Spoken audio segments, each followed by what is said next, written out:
Welcome everybody. This edition of Strong Perspective Podcast. I'm so anxious. I'm sitting up here biting my lip trying to talk. I'm one of your hosts, Keith Armstrong, along with my brothers Damon and Jaquari Armstrong, and we host a pod that pretty much concentrate on everyday people who do extraordinary things as they walk their life, their path in life. And really and truly, it's been a joy for us. I'm speaking for them because I'm assuming so because they have smiles on their faces too when we talk about it. But this is probably one of the best ideas I've had in these last going on 2 years now. Really and truly, it's one of the best kept secrets. You need to let people know. You need to let people know and tune in and check us out because we have these kind of conversations that really and truly are meaningful to people. Let's do a little bit of house cleaning. Do us a favor. We have a YouTube channel called Strong Perspective Podcast. Do us a favor and go like, share, and subscribe. Especially subscribe. Because we're trying to build our channel up so we can reach more people. Okay? With that being said, like, share, and subscribe again. And the third time, like, share, and subscribe. Run it up. Let's go. All right, well, how you doing today, Jaquari? I'm good, man. I feel motivated. I think it's going to be a good show, bro. Okay. What about you, Damon? I feel the same way, man, especially with the guests coming on, man. I've been reminiscing about my own personal experience, man. So it should be a great show. Okay. Well, speaking of guests, um, we have our special guest from Creative Cuts Barbershop. Um, one of our guests, and you see he's working, is what I love about barbers, Ricco McCoy. How's it going? Doing How fine, you brother. doing, How you brother? doing Yes, today? sir. How's everybody? Everybody Good, good. good. Welcome, brother. Bless, Welcome. man. Yeah. Glad to And be here. we're glad to have you, man. Yeah. Also, Vincent McDonald will be joining us soon, and Shannon Collins will be joining us. All three of these barbers are barbers at Creative Cuts. You see at the bottom of the screen. Phone number up there, the address. Go check them out. All three are top notch. Rico is the owner of the barbershop, Yes, sir. so that's a good thing. So what we're going to do while Rico, take care of his business is we'll go to you, Damon. Talk to us about your barbershop experience throughout the years and what you took away from it. My experience, man, was you had to be about you had to know your business when you went in and talked to all the men that was in there. Really? Not like nowadays, man. When when the women came in, they was bringing their sons. You know what I'm saying? So it was mostly men talking about men things, men conversations, man. And I always knew that if I spoke up, I had to know what I was talking about, man. You know what I'm saying? Because the people, especially our barbers, man, they had expectations, man. If you played basketball, they followed your career. If you was going to college, they followed your career. You know what I'm saying? They knew something about you because people came together and they talked about their community, and the people who was trying to do something with their lives. So it was always a place for me, man, where you had to be on point. You know what I'm saying? You just can't come in there and just be talking about some old random whatever. You had to, you know what I'm saying, know what you was talking about, and be able to back it up. So I always had an awareness, man, when I walked in those doors. You know what I'm saying? Okay. Jaquari, what about yourself, sir? Well, the barbershop, man, always represented a place for me that a black man could go, man, and pursue equality, man, because, you know, everybody that walked through the door was definitely equal, but if you wanted to talk, if you wanted to be involved in the conversation, you had to have something useful to say. It wasn't a lot of room for a lot of a lot of misinformation or I mean because the people who frequent barbershops and the barbers themselves, man, very learned men.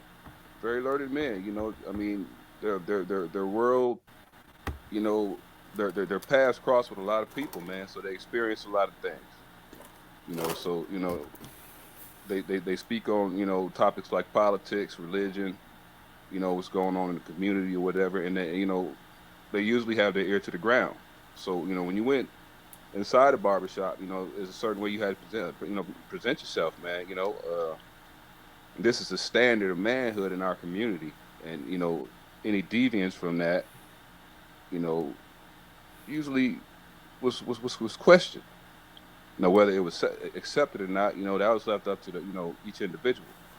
But you definitely had could find an opportunity, man, to say what you wanted to say, man, and make it make sense. What did they used to say? Oh, all right, young blood, explain that, man. Hmm. Yeah. Make that make sense to us, man. What are you Make that talking make about? sense. Yeah.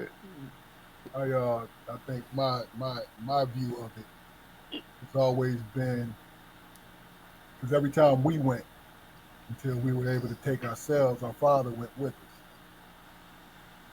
And when we was young boys, the word "covatus" became familiar to us Hmm. Yeah, man. because it was a simple cut, but straight to the point. You feel what I'm saying? Um, Spending that time with our dad because he always worked, but it was a funny thing when we were young. Our father had a dry sense of humor, but I started to appreciate it when we went into the barbershop because I saw him interacting with other men other than our uncles and older cousins and things like that. The things that was being said, the respect that he was giving to other men. Like my view of it was no matter how silly or how serious your conversation was, you got a chance to be heard to a certain point. And to me, that is a form of therapy. They always scream about black men don't seek therapy. I slightly disagree with that.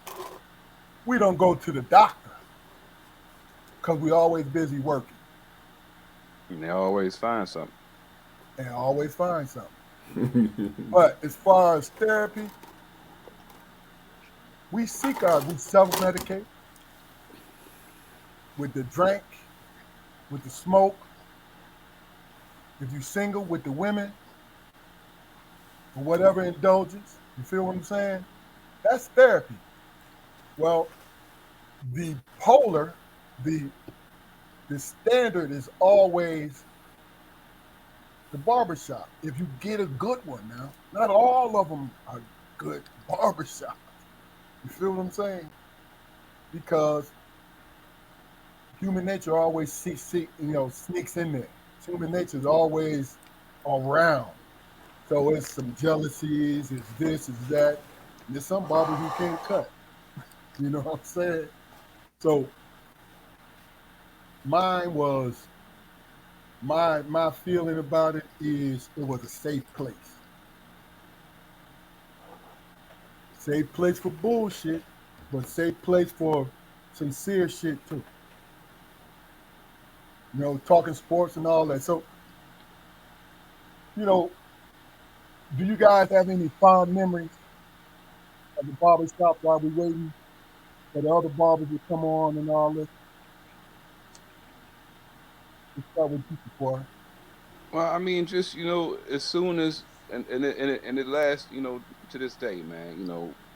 As soon as my haircut is done and everything, and they wiping that hot lava shit all on my line and my scalp and all that shit. You know, and you get up and that cool air hit it, and it started to soothe it, and you look at yourself in the mirror and you like, damn, okay, you done something. You know, and then you walk, shit. I don't go straight home, man. I hit the Walmart, and, goddamn the dollar store, and just find me some soccer moms and be like, hey, how are you? How are you? Yeah, Yeah. because it ain't nothing like it, when my shit is all lined up. I go with it rugged or whatever because I used to cut it myself and I used to fuck it up, so I don't cut it no more myself. No doubt. But when it's fresh, shit, you can't keep me in the house when it's fresh. I'll give you a little story. One thing about it is also what barbershops represent is men's view of themselves, cleanliness, neatness, groomed, well-groomed men. That's what you go to the barbershop for, right? I'm gonna tell you when I was on my way. I think because Damon is a year younger than me. We went to the barbershop with our dad, and I was probably 6th grade or something like that. You talking about with Herb? No, not Herb. Herb, we was younger with Herb. But we went in. This was on same street Perry School was on. We went in. Wally and Warren. Yeah. Yep. It was Wally and Warren, and Mr. Curry was down the street from Mr. Curry, but it wasn't Mr. Curry. It was Wally. So I sit in the chair, and it's summertime. I sit in the chair, and I'm not paying attention. This is when I started to pay attention to how I was groomed, right? I sit in the chair, and Wally said, hey, how you want his hair cut? Dad started to try to describe it and all this, right? And when the way my hair was when I was young, it would grow in points. One here and 2 on the side. And I was so embarrassed when this man said, do you want me to cut the points off? And I looked in the mirror, and I looked like I had a damn star helmet on. I was like, this will never happen to me again. You know what I'm saying? It used to happen to me too, man. And mine used to cuss me up and down about you keep your hair picked out. You keep it picked out, and I pick it out right in front of her, and go away. And 10 minutes later, come back, and it was like I put on the hat again. Yeah. Hey, Ricco. Let me ask you a question. I'm listening. Can you break down why you started in the barbershop and how many years that you've been cutting? Yeah.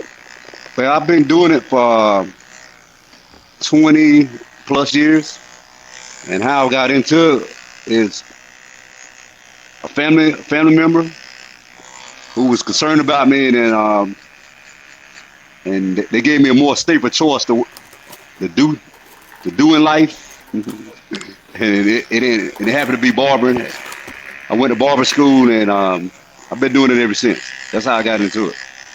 It was a more safer choice than what I was doing.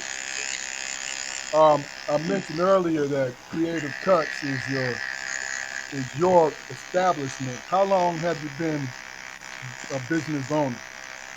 How long have I been a business owner? Yeah. Since I was, 20 years. I've been doing it for 20 years. I've been owning for 22, so I've been owning it for 20 years. Okay. First 2 years I worked for someone else. You have to work upon it as an apprentice in North Carolina before you become a owner to a certain degree. Okay. So the first 2 years I worked with someone. Okay. Any do's and don'ts, man, as far as going into barbering, as far as we'll get into later as far as the personal stuff, but just what if you want to start off? You said being an apprentice, right? But Yes, sir.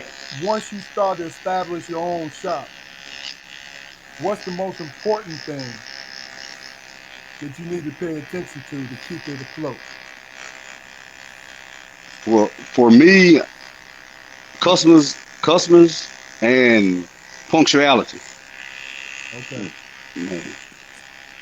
Uh, don't waste people time. You know, you, to me, those two things are the most important to me right there. Just punctuality and basically what the customer is coming there for, a haircut. Okay. Just your own little personal relationship with my son Keith is 30 years old, and I met Ricco when Keith was when the prior shop owner was there, and Keith Right, maybe six, and it's a funny thing when you realize you with a barber you have to have a personal relationship to be right, going to him for so long, you know. right. Because I tell you, before I was going to somebody else, I can't remember the brother's name, but I was going to him in the shop.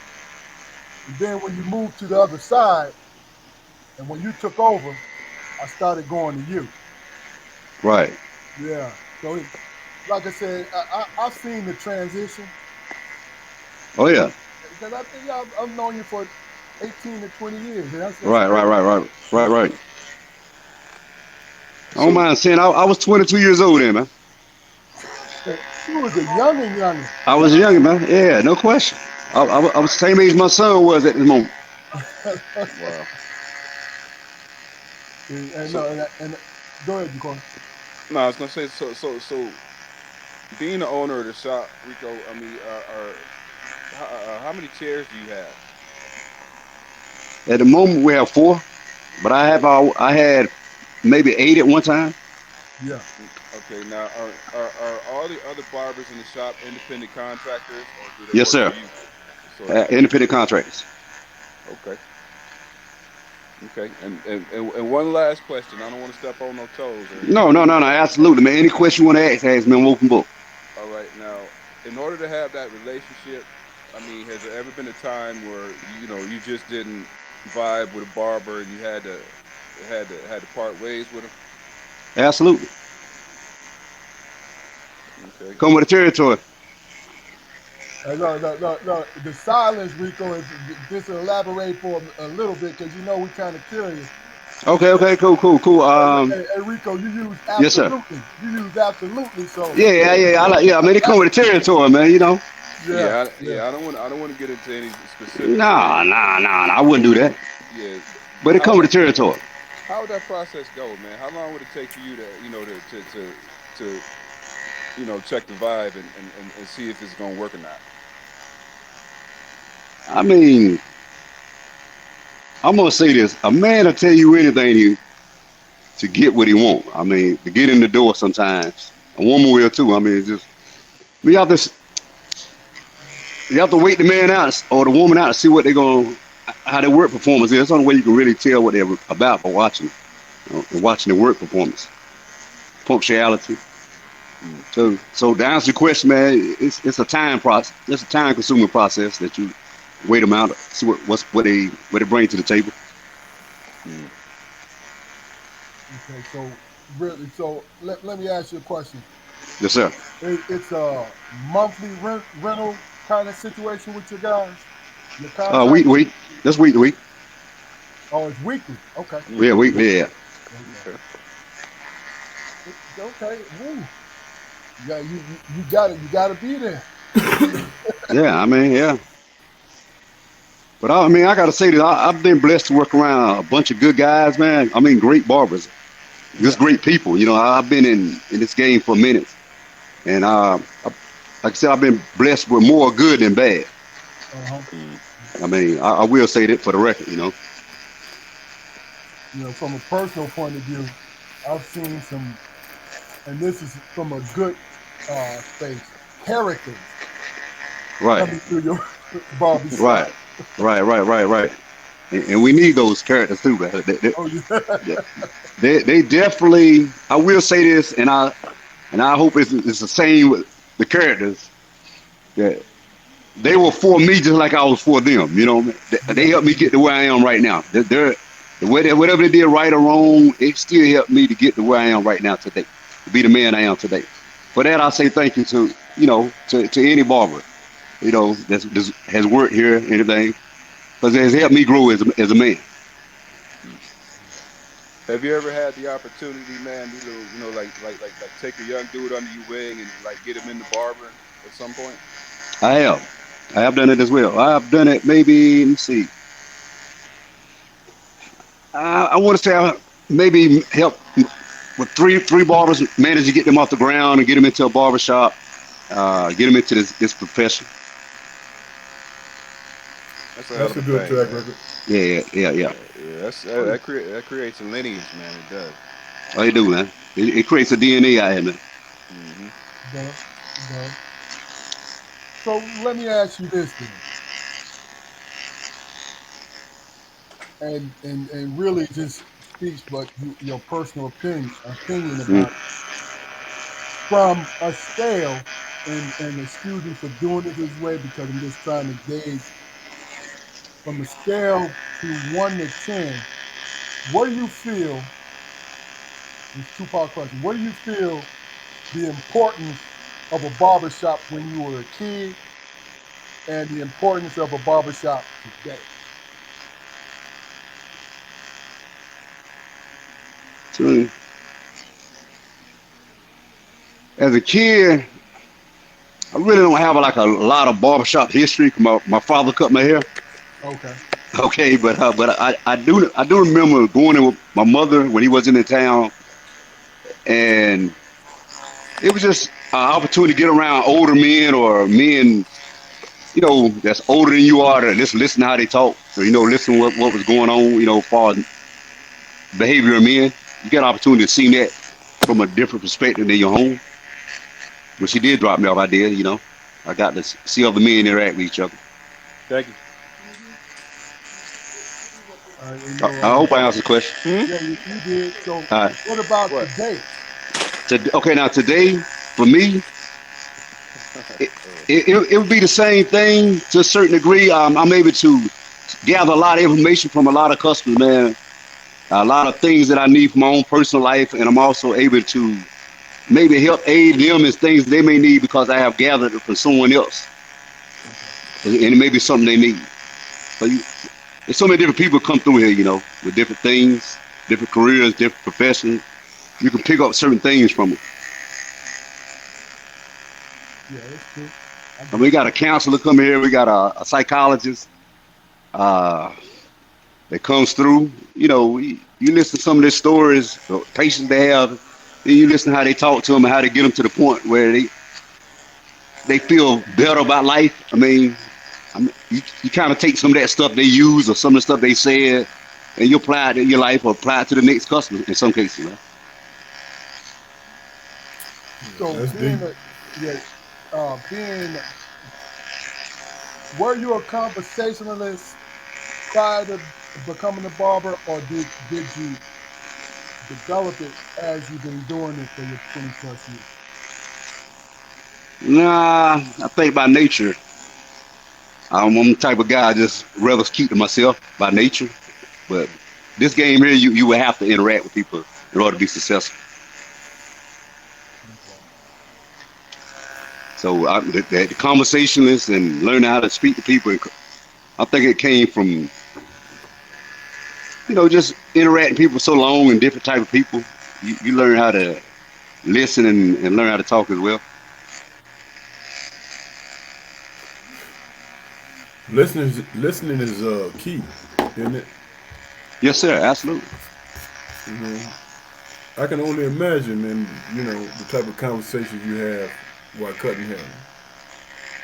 Yeah, we have all the different dimensions, man. Um, I think let's just break it down just a little bit. Mothers bringing their sons in. Right. Are there certain rules that you and your barbers abide by when it happens that way?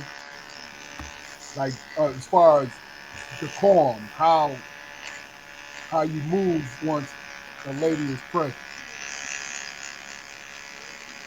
To a certain degree, we all kind of feel customers out, and that when you that sometimes when you're dealing with a female coming into a male dominant environment, you have to be very where I want you. Just be careful how you interact with her. Just you basically just let her feel comfortable. Okay. Yeah, yeah. Take the conversation where she carries it to. I mean, something like that. That's about it. Hey, have you ever had a situation where a woman come in and say, he won't listen to me, he won't comb his hair, he won't do none of that. How you respond to Oh, that? oh yeah, yeah. I have that as well, sir. And those are interesting things because you don't know how far the parent really wants you to go. It's true. Yeah. Those are interesting moments where they say, "CPL listen to you." Yeah. Yeah, Lord. those are kind of tricky, because you don't know what a little boy has seen in his household, so you don't know what his opinion and views of mom is. Wow, that's interesting. You really don't know. You don't know what she done showed him or didn't show him. I mean, you don't know. Yeah. Okay. So when it comes to, I always refer to alpha males. You know what I mean? For lack of a better term, because really and truly, it's more or less confident people, men and women, confident in themselves and everything, right? Um, when you have people from all walks of life come in, Right. listening to those folks and interacting has your opinion about certain things changed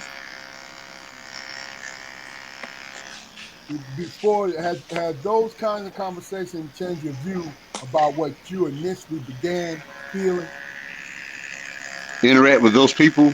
Yeah, just from people from all walks of life. Right, right, right, right. I must say yes.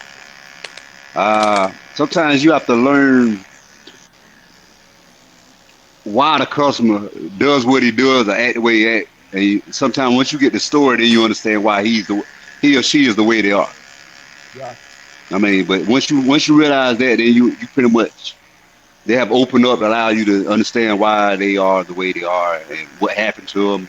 I had all types of stories like this where I've learned to look at a situation, but just fall back and let the information come to you about it. You can't really say that's what it is in some cases. You have to let the information come to you, and then sometimes people just tell you what it is. that's true. That's true. I think just relating to it, you know, working in law enforcement for 30 years, what I became was an active listener Yes, sir. because you can't help it, but because you get so many life narratives. And I don't want to call them stories. Because see, stories to me, means it's made up. But you get so many life narratives, you know, Yeah. where if you do not take the time to listen, Right. you might make a mistake. You're right. And Absolutely. I think what happened with you guys is, Vincent, what's going on, brother? Hey, what's happening? What's What's happening? going on, What's brother? going Welcome, on, welcome. man? All What right. what what what happened with you guys is you definitely have to be because you're. I'm gonna say this: you guys are artists, and you have that temperamental nature because you're artists. So you have to be people. You got to be a people person. Right. But I think you guys can draw the line too. You know what I mean? So welcome, Matt. Uh, Yes, sir. listen, Appreciate you. we're gonna have to throw you in the fire because you're coming a little late. And look, we've been grilling Rick, and you know how Rick is. He's like, yo, Yeah, I'm gonna yeah. ask you a question, but you know what I'm I'm saying? I'm on his head right now, so yeah. Yeah. So why don't you do this? We'll start you off with this. Like I said, Mac is an independent contractor in creative cuts down out on the bottom of the screen, 4425 St. James Church Road. And you see the number. Give them a call. They'll show you how to come through because they're three terrific barbers and they do great work. When I call them artists, that's what they do. Ricco, Mac, and Shannon do great work. Um, Yes, sir. Appreciate that. welcome again, brother. So talk to us about your journey on how you got into barbering and what you took away from being in that journey. As far as being a barber, Yes. okay. Well, I got into it really how it happened. I stopped going to the barbershop maybe when I was about 14, 15 years old. And the reason I did was because I didn't like how the barbers cut my hair. You know, I kind of got, little cowlicks stuff in my hair. Everybody don't know how to do those, but they mess up my line, and I just had an eye for stuff like that as a youngin'. So I just decided I wanted to try to cut my own hair, and I used my brother as guinea pig, my stepdad, just different males in my family, and over time, I got better and better at it, and folks, started mentioning stuff like, "Hey, you should go to barber school or whatever." I kind of procrastinated about it, just to be real, but I got it done eventually, and what it did for me is gave me kind of the security of knowing, for one, I'm self-employed. For two, I don't have to worry about finding work, and as long as I pay that fee, make sure that license is valid, I can always make money. That's look, what they say, don't give them fish, show them how to fish. Right. That's the perfect example right there. Yes, sir. That got to be a great feeling, man. Yes, sir. Yes, I know. it is. It is, and I just try to do everything I can to stay in it. You know what I mean? Because it's a challenge, especially when you don't know or have to learn certain things on your own about, the business and everything. But it can be a challenge just trying to, especially if you're not used to being self-employed, used to being employed by a job or something. You got certain guidelines and rules to go by, whatever the case, and through the hiring package or whatever it is, they have the insurance and stuff that you can apply for. All that stuff we pretty much got to do ourselves. Self-employed, you all the way doing, holding your own with it. Mm-hmm. So at this point, I mean, I feel I'm coming along, but I'm always a student. I'm always learning. You know what I mean? Okay, so how many years do you think you've been involved in this? Look, licensed and unlicensed. I don't know if that's giving away, dry snitching on you, but just as far as how long you been cutting? I'm gonna say first off, I've been licensed for 10 years. Okay. I believe this year made 10 years. But I probably did it 10 years like before I was licensed. So altogether probably 20. But I more so count the shop experience. You know what I mean? That's really where it's consistent.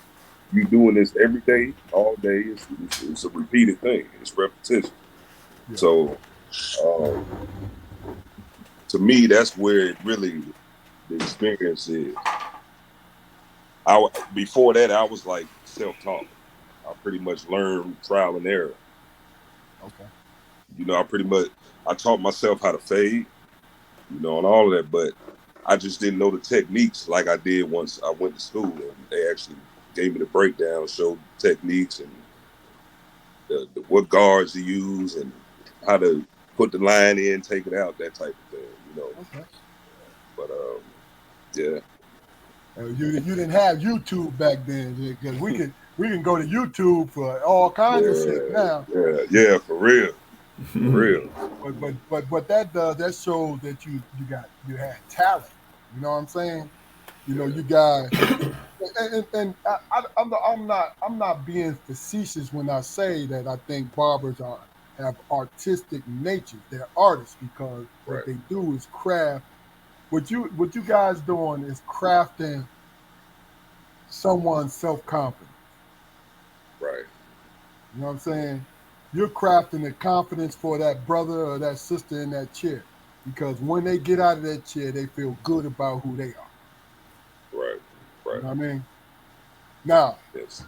I'm going to ask y'all both. Well, let me put it like this. Let me ask you.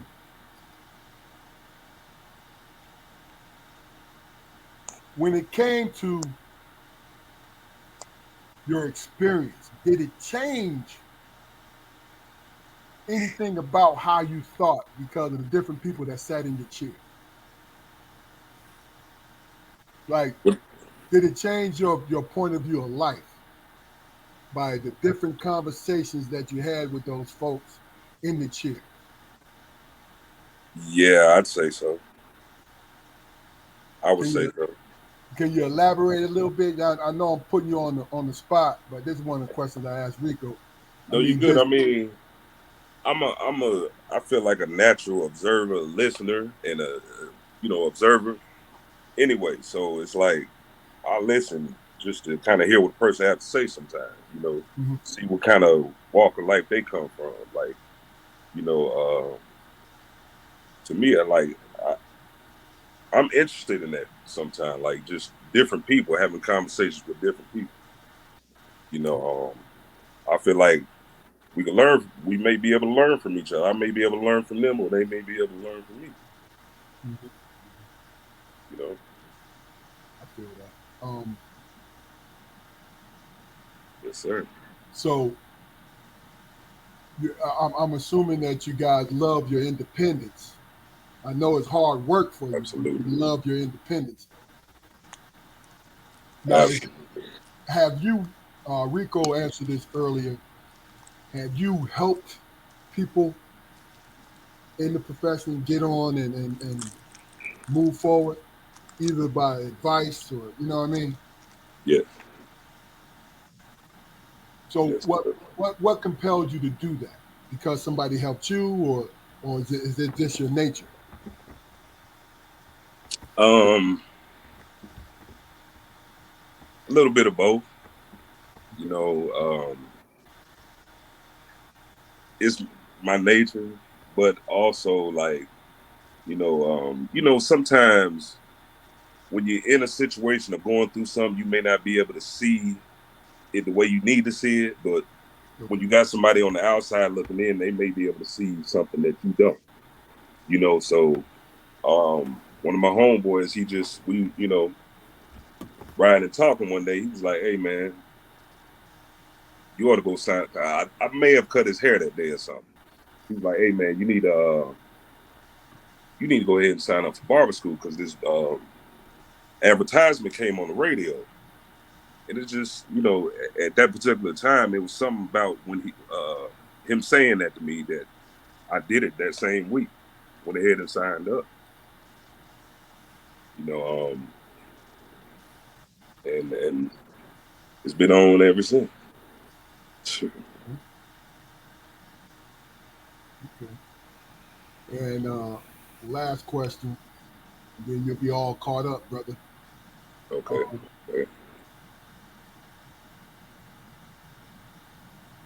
I'm trying to remember what it was I wanted to ask.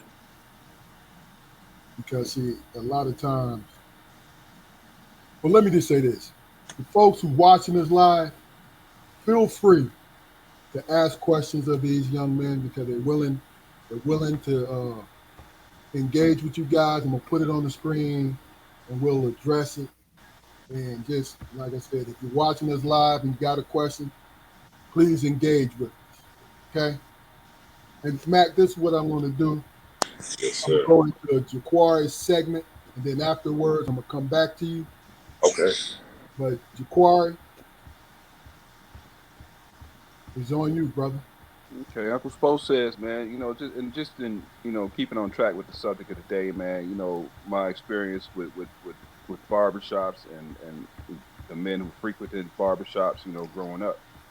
You know, as I said before, man, my experience has been, it was always a place where I could go, man, and I could interact. I could be a part of the conversation, or I could just sit back and listen and be entertained by it. I mean, the concept for me, the concept of entertainment, man, the barbershop was one of the first places where, I seen that, take form, Right. you know, and it was like, it was never, from what I could tell, it was never any judgment of station or position or anything like that. I asked two gentlemen yesterday, if they had a lot of foot traffic who would come through the shop or whatever and not even get their hair cut. Just when they was out bending corners, the barbershop was one of the points that they had to shoot through or whatever just to see what was going on. And I seen that a lot. And I always wondered why you know a man would come and sit in the barbershop for hours and not get his hair cut. But as I got older, man, I realized that just like along the lines of what my older brother said about therapy, man, this is a place, man, where you can come, man, and it was a safe space. Absolutely. It was a safe. It's a absolutely, it's a safe space, man. And the range of topics discussed, in a barbershop, man. I mean, you touching everything. You touching Right. everything, man. It trains you. Well, it trained me how to be sharp with it. Right. How to leave my opinions to myself if I couldn't stand on them. It taught me how to hold a room properly when I was speaking. Right. Right. Because you know Mr. Curry, when the man who used to cut my hair, man, he had he had a presence. You do? He had a presence, and he had expectations, and my father had a high respect for that man. So I was definitely exposed to why my father had a high respect for that man, and he held our father in high regard too.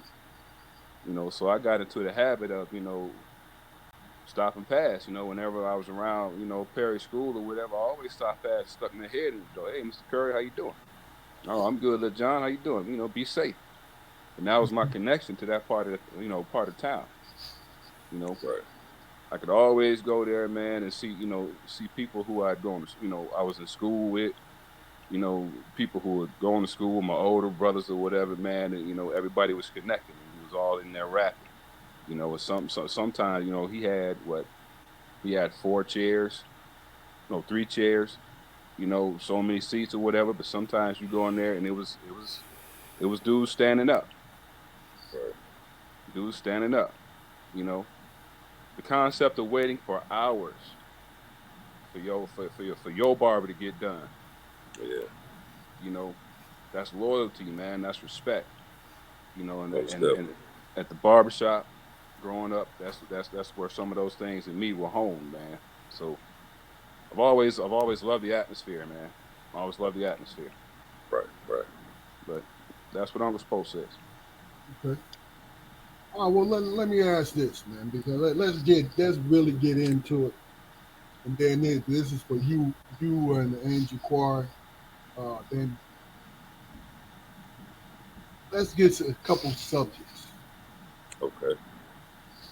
Okay. And really and truly, you and Rico, we're curious to hear you guys take on these things Okay. because you got so many people sitting in the chair. So you get a wider range of opinions and you have your own. And really, I'm just trying to really want to take the temperature of it. Donald Trump, right? Whether you dislike him or like him, the thing about it is he has, in his 4 years, really 8 years, he has stoked the fires of people uh, taking sides against one another, right? Do you think that whether January 6th, did he try to create a revolution and take over the country? With them storming the Capitol, we'll start with you, Matt. With me? Yeah. But if you plead the fifth, we understand. This ain't a Senate hearing, but we understand if you don't want to throw the politics in there. But this just to gauge. This is what you think. Mm. You said, did he create a? Did you think they were trying to form a coup to take over the country, January 6th? This is the kind of stuff we talk about in the barbershop. So these are the kind of questions I'm throwing up.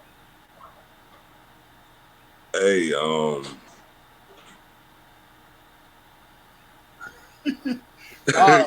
right, Matt, chill out. Yeah, I don't really know. I mean, I feel like, hey, what other reason or what was the call? Like, what was the reason for it? You know what I'm saying?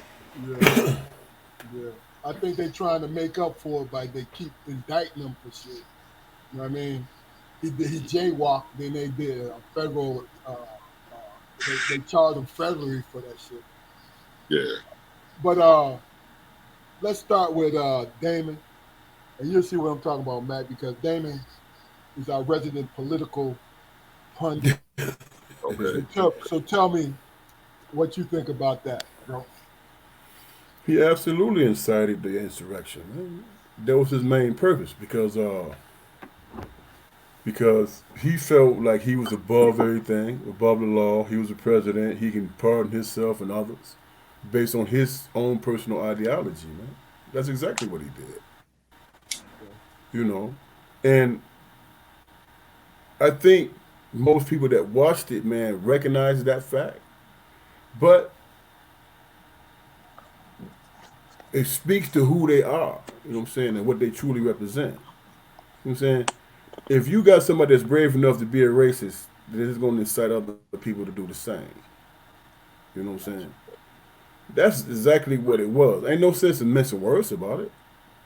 You know, they went up there with guns and ropes, and they took a noose.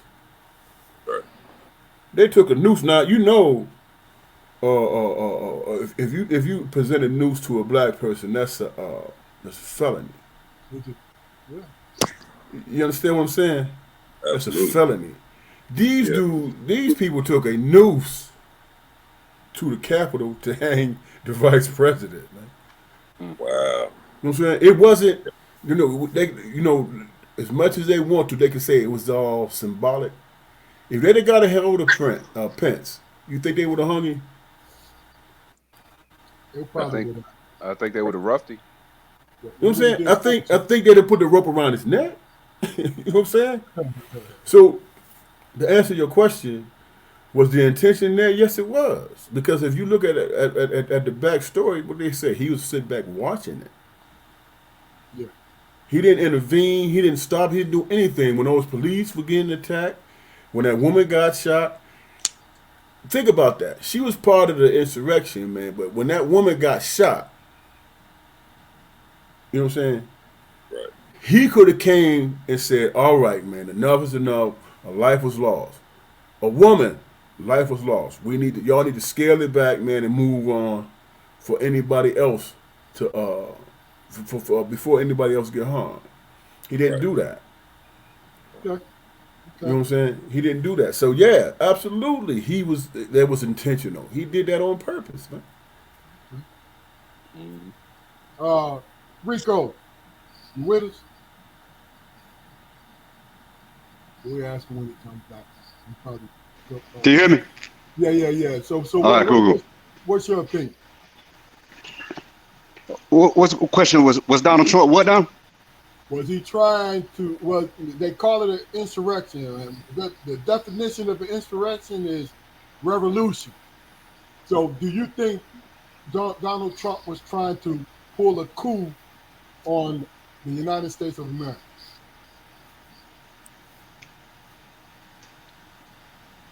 I don't. I think he was upset because he was in jeopardy of losing the election based upon some votes that he could not get. Okay. I get it. Hey, look. I'm not gonna go that far and say what he was trying to do because I really don't know. I just think it was a sore loser. Hey, look. Hey, Rick, this is a government. Yes, sir. App. This is a government app, so I ain't gonna go that far. Yeah. Hey. Jaquar, I got you. Jaquar. Well, I absolutely. Well, you know what? We talking about Donald Trump here. I think he when my brother Damon was saying how he was sitting back, I think he just wanted to see what was going to happen. As far as him orchestrating a coup, I don't think he has the mental acumen to do that. You know, there was people around him, and he was more of a figurehead. But I'll also say this, man. It was a totally American act. Agreed. It was a totally American act. It was basically how the country was started. Rebellion and sedition, which, by the way, are cast under the penalty of death. Why hadn't any of these people been killed yet? Exactly. Right. And they weren't charged with anything to go for the death penalty. Exactly. Which brings me to my final point. Had some of the points that they were fighting, air quotes, fighting over, had they been a little less polarizing, and they were able to get more common men on their side, it may have been partially successful. Right. It's an American act, man. It's an American act. Rebellion, standing up against the government. That's what this country was founded on. I asked that question because the thing about it is the people who showed up, it was a whole bunch of law enforcement officers that showed up there and just everyday people. And the thing about it is you are hurt and you guys are not where your community is not even close to where our community is as a whole. Where we're working, we're surviving every single day. You're working, right, but the word survive is not in there. It's only for a few of you. But you're working to achieve. We are working to survive. And I say that loosely because you getting your dander up for what this man is saying, and this man is doing it to you. He's gaslighting. Man, let me tell you, we saw 4 years of the best gaslight team ever. I ain't say nothing but foolishness, man. You know what I'm saying? Right. Yeah, likewise, bro. But see, here's my point, though. Isn't gaslighting foolish? Like, yo, yes, sir. I'm coming to you. You did me wrong. Well, I don't know how I did you wrong. I don't like your tone of voice. Why are you hollering at me? You know what I'm saying? Oh, yeah. Yo, I will say this, man. Here's the thing that got me, man. I mean, out of the whole interaction, here's the thing that got me. When that officer shot that woman through the door, right? He killed her, right? Now imagine this. Now imagine if that was a black crowd that did that, right? They wouldn't have made it up the stairs. They wouldn't have made up the stairs. What I'm saying, if they would have got to that point and that woman got killed, who was a part of what they were doing, right? Yeah. Every prosecutor in the country would have charged every person there with the murder of that woman. Mm-hmm. You feel what Wow. I'm saying? And They I would have say, all. It would have been no lesser charges or nothing. They when that woman got killed by that person, they would have blamed that mob for her death. mm, I will You know say what I'm this, saying? man. If you was a black man in the DMV on January 6th and you wasn't sitting on your iron, you's a goddamn fool. Yeah. I mean, because times are just too unpredictable, man. I, They're I, just I, too unpredictable. and the one thing that I did notice is the people with her stopped, but other people climbed over her, even though they knew she was shot. They did not stop. They kept going. Most people they don't pay attention to that. Those people stepped over this woman after witnessing her get shot. Yeah, the people beside her was outraged, so they wanted to push forward further.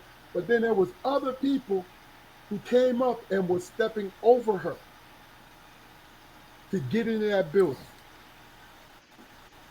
Now you know, in 100 years, that woman is going to be martyred. I guarantee you that. It depends on who's in charge. Mm. I think. All right. Next question. Damon, you boy, you be yanking that cord out all the time, don't you? But look, Hey man, don't be dry. Hey man, that's my hey business, man, man. you dry snitching. Shut up. Look, hey, next question. And Mac, I'm not gonna start with you, but I know you got it. I know you got an opinion about it. So I'm gonna let my brothers, and then you guys can come afterwards, right? Okay.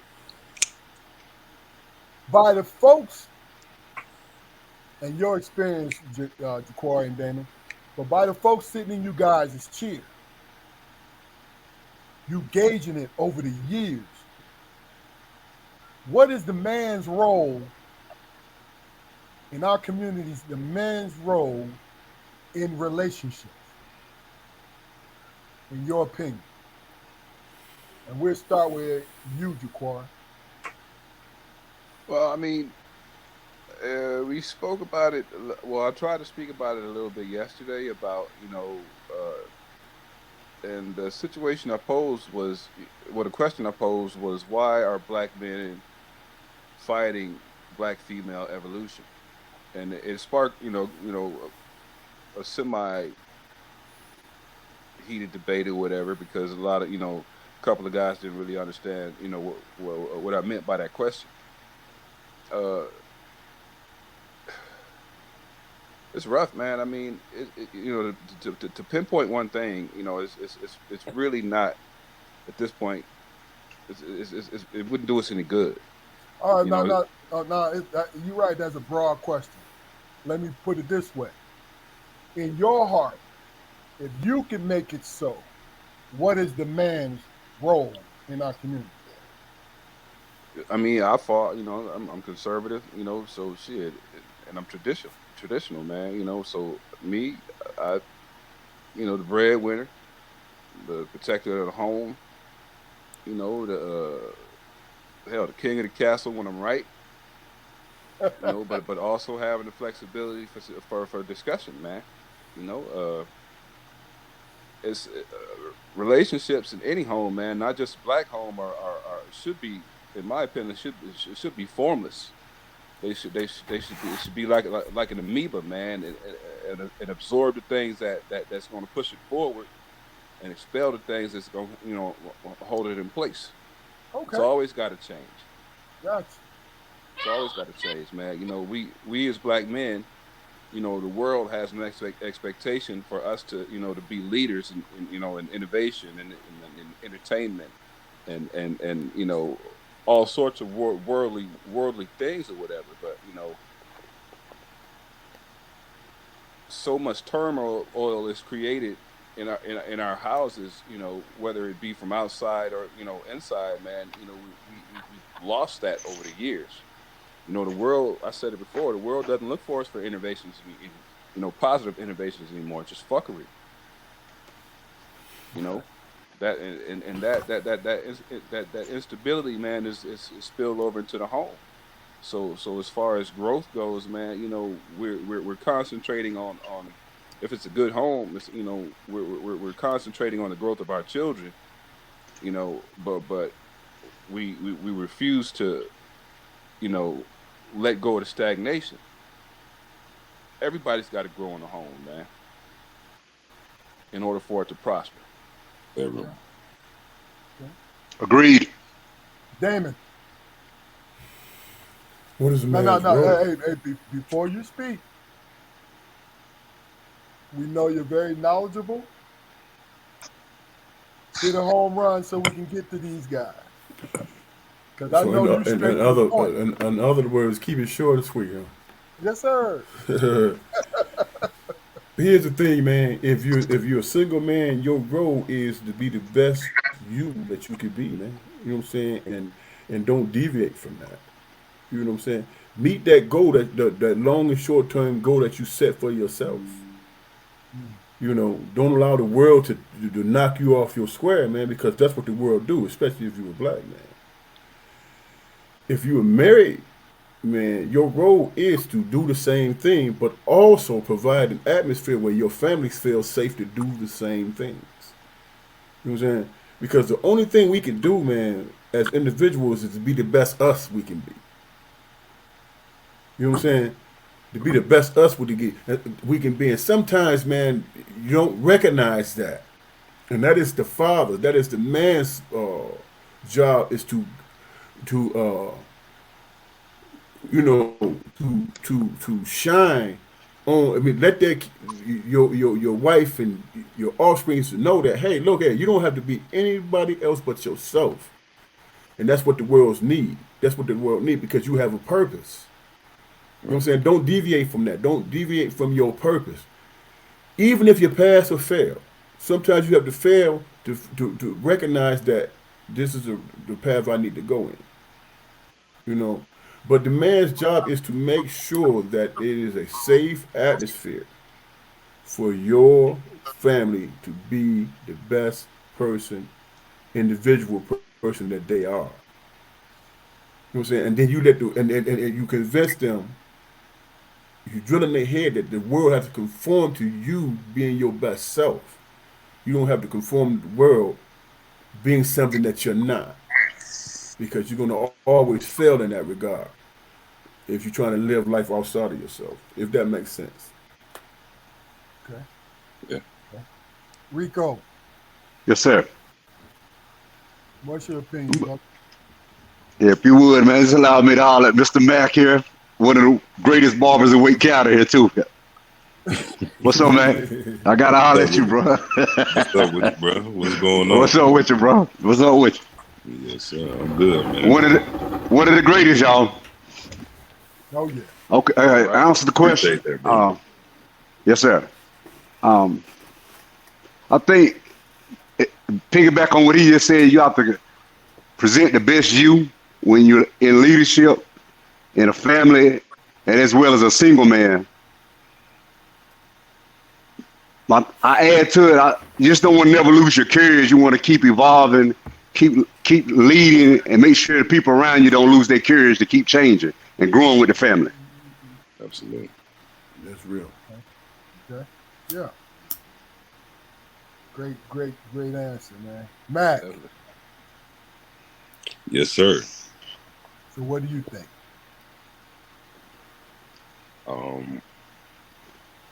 I couldn't agree with the fellas more. Like, you know, definitely about growth and courage.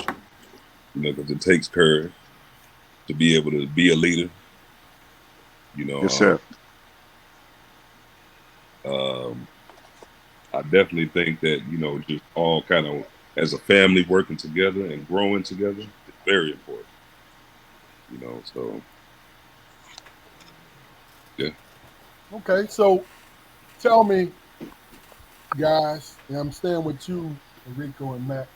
If a woman comes into your barbershop with her son and she's on, and this is the extreme, ladies and gentlemen. So this don't happen every day for these men, but I want them to give us the full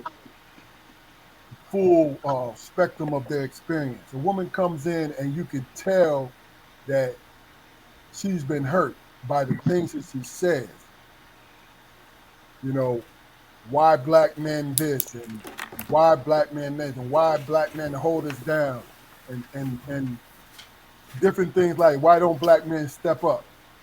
How do you feel? No, how would you handle that?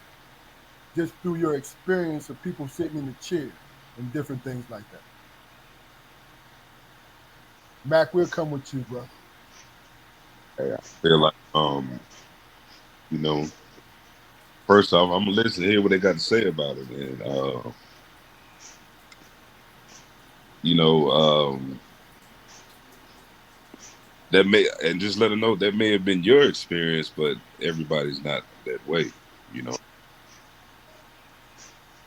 Okay, so if you feel like, and I'm gonna change it up a little bit, you feel like she's attacking you because you're convenient. How would you handle it? Her being a customer, your customer, you're cutting her son's hair.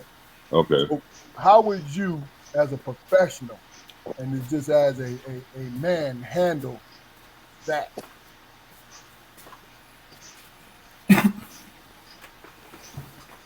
You know what? I don't,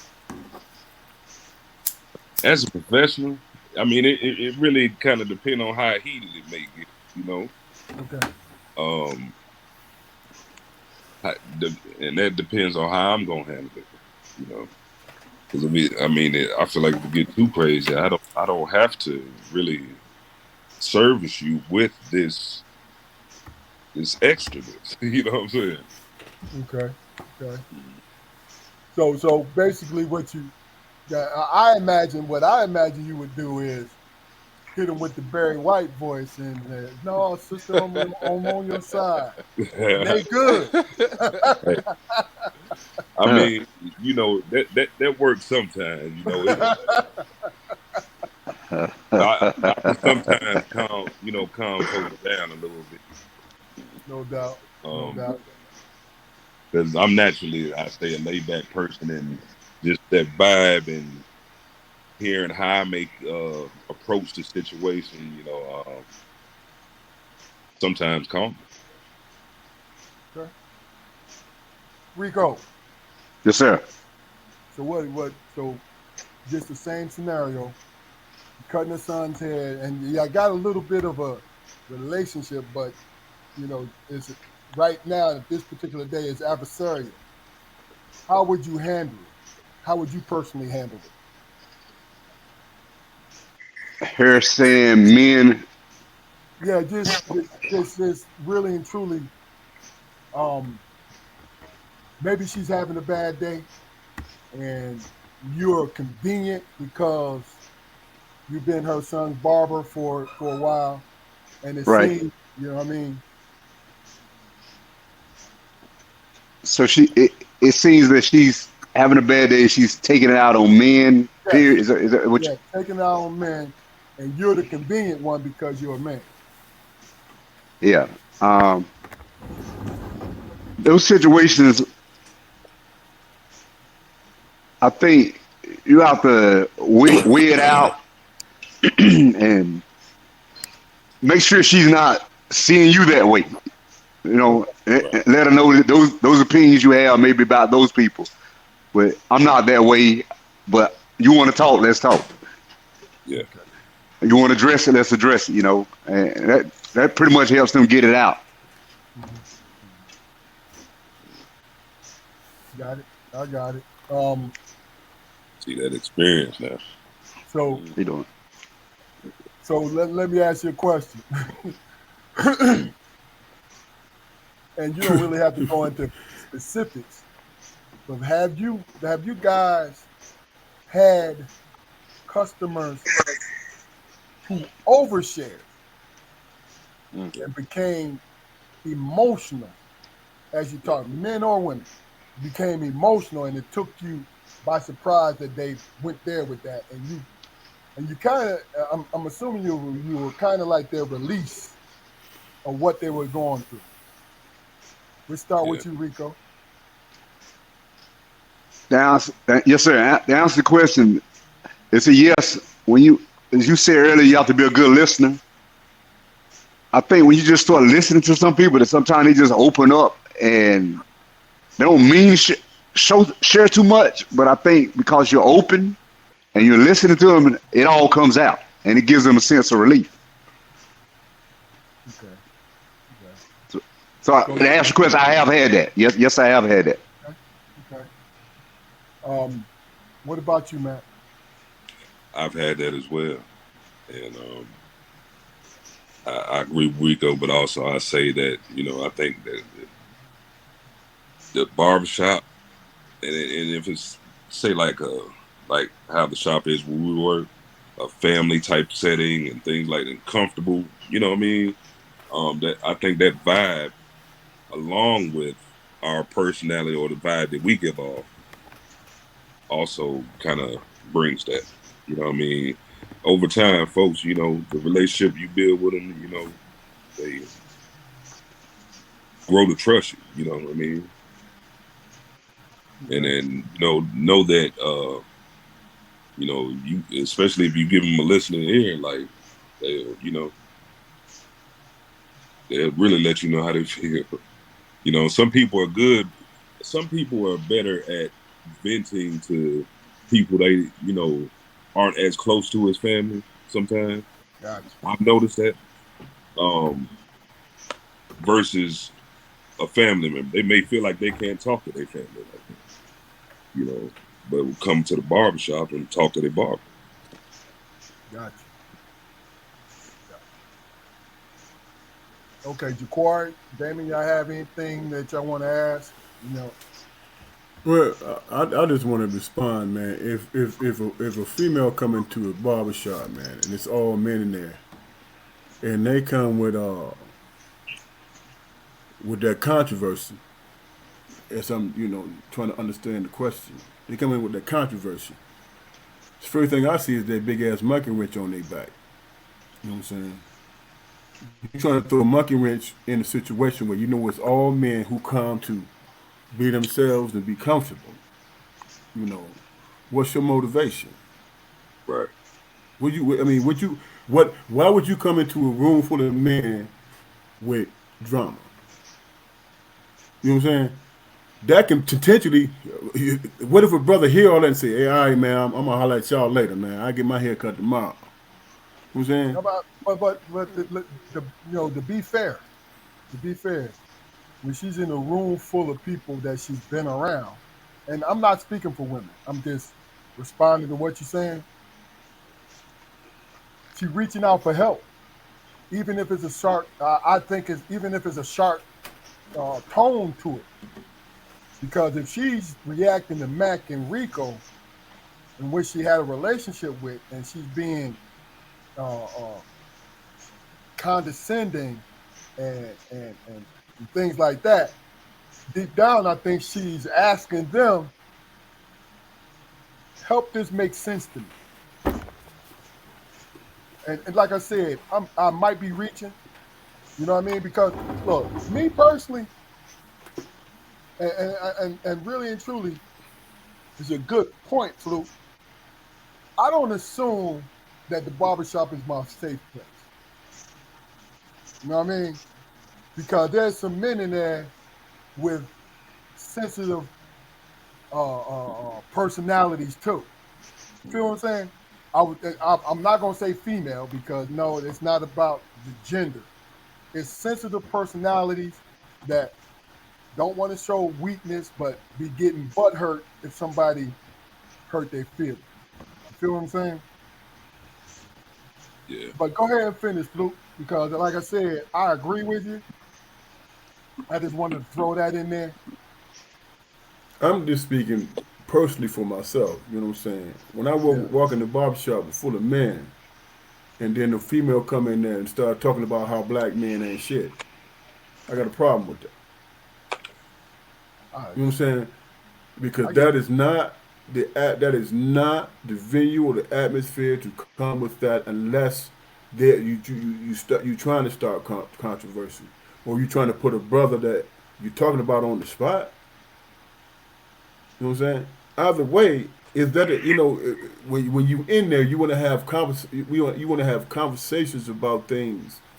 It has to be a learning atmosphere. It has to be an atmosphere of comfort or whatever. You know what I'm saying? How many people you know go somewhere of business and be there, and they're dealing with stress? They want to come there, get a fresh cut, and you know what I'm saying, and be among men. You know what I'm saying? Be among men, especially in the black community. That the barbershop is that one place you can go and express yourself and talk about things. Be it whether or not you disagree with people or whatever, everybody's voicing their opinion.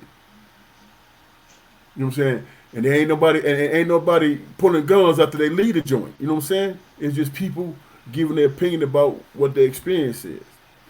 If you got somebody coming in there trying to be controversial on a level where you trying to make everybody, the men comfortable in that joint, uncomfortable in that joint, it's like, you know what I'm saying? Soon as she leave, what this brother go in the corner gonna do? He gonna ask the barbers, man, why y'all really? Why y'all allowing that to go, man? Though I just came here to get my hair cut, man. You know, Okay. Okay. Now, I going. mean, there has to be some. It has to be a place, man, where we can go as black men, where we can just deal with the things that we deem that's important. You know what I I'm saying? mean, yeah. If we get on that conversation about women, then we'll get on it, and everybody had their differences of opinion. But initially, going in, you just want to have dialogue, man, without drama. I get it. That's All just right. my opinion. Okay. Right here, Malika. She said, although I don't insert myself into men's conversation, that's my choice. I think conversation can be fair game if you don't share my values. People are different. Good point. To keep it a buck. Now, if we're gonna throw our personalities out there with just men, then the woman there should be able to comment on it also. Hmm. Hmm. And I Y- think y- you also need to consider the fact of comfort, man. I mean, if it is a situation like that, and you got a sister in there just ragdolling black men, uh, do yourself a favor, man, and assess the situation from the outside if you got that kind of time, because more than likely she's not talking. She's not talking about you, but consider the amount, consider the times who when she was talking to the person who she means this stuff about, and she didn't get a chance to say it. Yeah. I mean, Yeah. it's the barbershop's an opportunity for people to to say what's on their mind. Yeah. If she believes this is a safe enough space for her to say whatever she always wanted to say to Jamal or Jerome or whatever, then Hmm. she ain't gonna stop until she's finished. And me personally, I'm gonna not necessarily encourage fuckery, Yeah. but so I'm gonna ask her some leading questions so she could probably get some things off her chest. and it is fuckery if you come out the blue with it.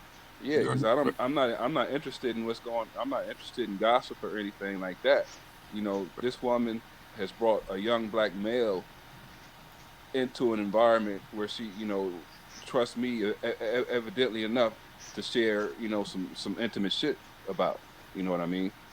So, like I said, I know I didn't do it. It's not about me, and this is a place where we can discuss things. Right. Now if depending on how far it goes, I will ask her. What's your goal with this interaction with me? You know, do you want to solve something? Do you want to get something off your chest? You know, I'm doing the best I can to facilitate. But I ain't no whipping post now. These men, they not no whipping posts. And that's kind of why I asked Magnum, because Mac and Rico are professionals in what they do. And I was kind of curious about how they would handle it. But then you said earlier today, Mac, when I saw you, you said you have nothing to do with that person's choice Right. as somebody to be with. Oh, absolutely. Yeah, like if you choose a person that's gonna abuse you physically, mentally, emotionally, however, you know what I mean? That was your choice. You know what I mean? And you know, I feel like a lot of people have to be accountable for that, because it's like you're gonna carry it into the next relationship. And that new guy is gonna have to deal with all the stuff this old guy did. But you chose it. Mhm. You know, so hey, Okay. Is it worth trying to hold the person to self accountability though? I mean, is in the span of time that you have their attention. now, like as I was saying before, like more than likely, I mean, thankfully I had, I haven't had to deal with that that I can remember, but more than likely I'm gonna listen. You know what I mean? I probably won't say much. I'll let them go ahead and get it out. Hmm. Then I Yeah. may ask a question or respond, or, based off of, the information I get or what I'm able to gather from, excuse me, how she's venting. You know, Mhm. that's normally how I do with my clients. I let them, go ahead and, speak and get out whatever they need to get out, and I just kind of, you know, feel the vibe out. Some people just may want you to listen. Some people don't want you to respond. They just, need to listen and hear. You know what I mean? So, Mac and Rico, this is something that we put upon you purposely because you have so many people in your chair. Yes, sir. So you guys have soaked up so much um, personality traits. Y'all soak it in, right? So I'm gonna ask a couple generalized questions. That's why I asked you earlier, were you guys influenced by the years of barbering? So just a couple generalized questions. If you were to give advice to a young man about relationships, what are two things you would tell them?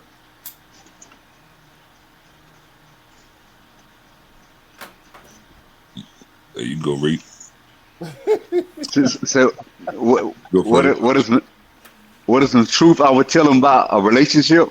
Yeah, as far as like, what are two things, and really and truly, pick one of them that you want to elaborate in, and let me just get it. So I'll bring you to where I'm getting at. Give me two things on advice that a kid that you seen growing up, and he comes to you for advice because you've been cutting hair, like I was talking about earlier. Rico, you seen my son, my oldest son, Keith, when he was 6 years old, 7 years old. Right, Keith is 30 now. You seen Carson when Carson was 5. You see what I'm right. saying? So when it's a kid that you have that kind of relationship with and they ask you dating advice, what are two things you would want them to concentrate on? First thing, be themselves. Work on yourself, get yourself right. The second thing is be patient with the person that you're trying to get to know. Don't be in a rush to get to know them. Be patient about it to get to know them. Those are my two things.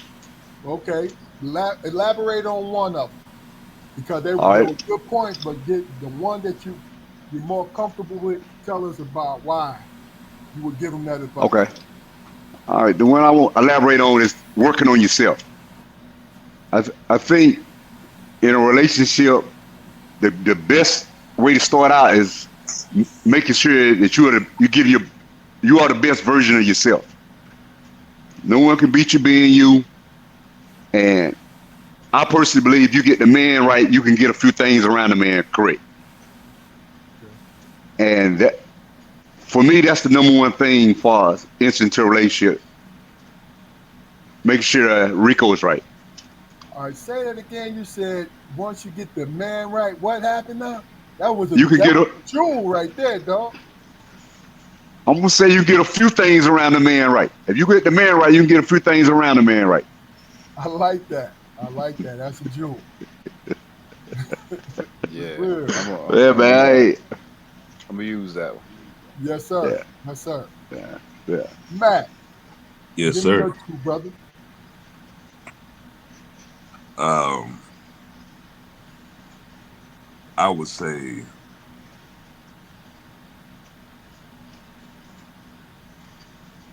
I would agree with Rico and say that Matt, be the best stop, version of stop, yourself. stop, stop, stop. I'm not gonna let you do that. Okay. Pick your own, brother. No, because Oh, I okay. know. Because we done Okay. had too many conversations, man. Come on, talk to us. Yeah. Man. Okay. I feel like it's about growth and balance. You know what I mean? That's what I'm Um, talking about, bro. That's what I'm talking about. Yes, sir. I, Yes, sir. I feel like it's about growth and balance. Like, um, to elaborate on I mean, growth is very important.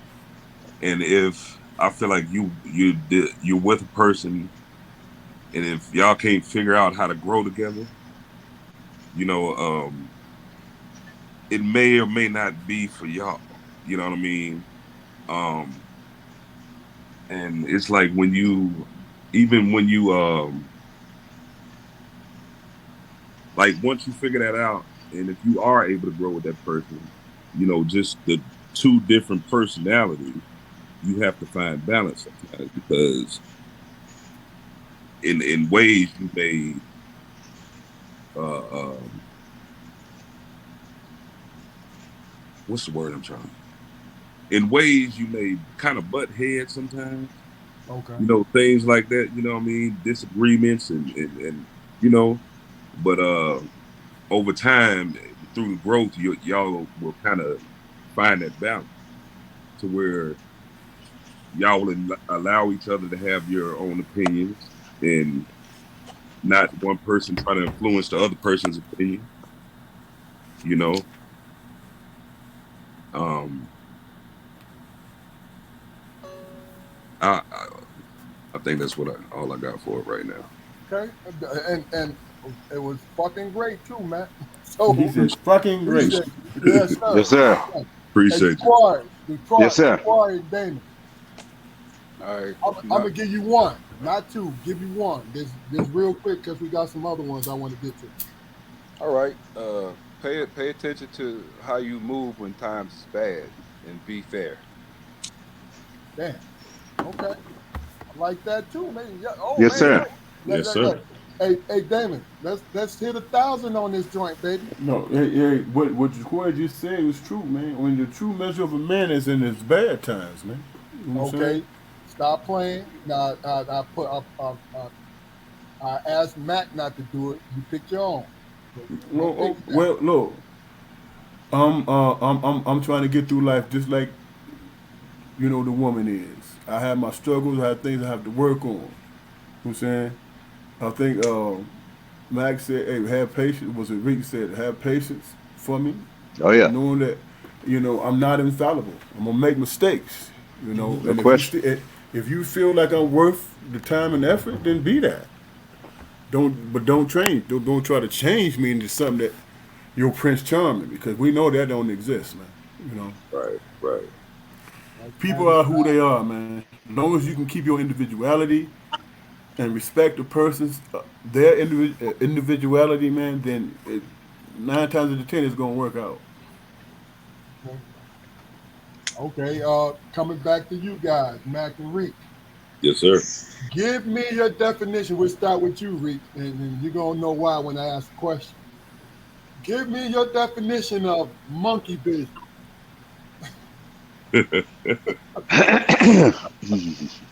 Okay, okay. I mean, You talking about? You talking about? You uh, talking about? You talking about No, internet no, porn? no. Rico, that's yeah, one of his favorite terms. So I want him to okay. explain it. Monkey business. All right. Monkey So, business. so this monkey business thing for me is twofold. It's like someone come with some comedy and someone come with some foolishness. And so you have to identify with the monkey business is represented to you at the moment. Which are they being funny or is some foolishness? Gotcha. Gotcha. I mean, because sometimes it'd be some good comedy in the barbershop. I mean, it's just be some real funny stuff. And the person that bring it may just bring that type of business with them every time they come, and it's hilarious when they come. You know it. Mhm. And then you have Yeah, some that come with we have the a few. foolishness. They Mhm. may have the foolishness with them, and you got to be prepared for that too, because that's that monkey business too. It's not going to make you laugh. It's going to pretty much test how you going to respond to Hey, I got a good one, man. Hey, Oh, can I interject for a minute, Key? yeah, go I ahead. got a good one, man. I just got home. I just got home. My daddy just got off work, and he is sitting on the floor, tired as hell. And I said, "Hey, Pop, man, why you looking like that, man?" And he looked at me like, looking like what? Like I don't feel like being fucked with right now, man. Mm. Yeah, He cut straight to the chase, didn't yeah. he? Oh You know what I'm yeah, saying? Hey, I was for the pick and play. He was like, "Hey, man, I ain't with that." No, You know he what I'm used, saying? he used to say it to us all the time. I'm not to be fucked with. I'm not to be fucked with. Absolutely. Hey, look, yes sir. our dad was a deliberate dude. He could be mean, but one of the kindest human beings out there, right? But when he said I'm Right. not to be fucked with, that was real. You know what Yeah. I'm saying? Hey, That's what's up, man. he was a cowboy, man. Yeah, He was a yeah. cowboy, man. And that's what I learned. When a man tell you to leave him alone, Leave that's what he him, mean. leave You know him what he said? alone. Oh, that means something when you hear that. That means Yes, something. sir. Yeah. Mac, what Hey, does it mean to you, brother? Um, and you want my own?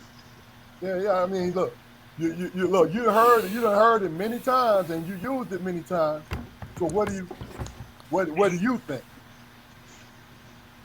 Man, like just people just doing things how they want to do things, man. Like you know what I mean?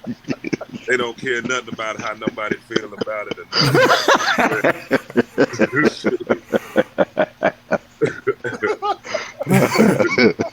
For real, like Yes, sir. Yes, sir. That's good damn definition, bro. Mm-hmm. real. Oh yeah. Oh yeah. People, Jaquari, yo, go ahead, man. Go ahead. I was just saying, folks doing things how they want to do things. Hmm. And normally, my response to that is, I'm gonna do things how I'm gonna do Yeah. things. Yes, sir.